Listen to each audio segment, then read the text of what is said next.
যুবতী নাকি মৃত যুবতী? মৃত যুবতীর সঙ্গে জিনা করেছে। এইবার যুবক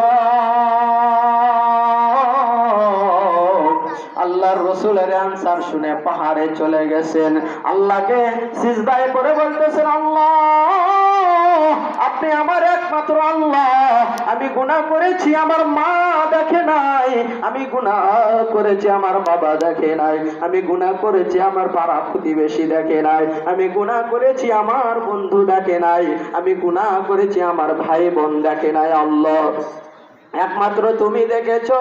সুতরাং আল্লাহ তুমি যদি আজকে আমাকে তাড়াইয়া দাও, তাহলে আমি কার কাছে ক্ষমা চাইব? আমার জাহান্নামের আসামি হওয়া ছাড়া আর কোনো উপায় থাকবে না।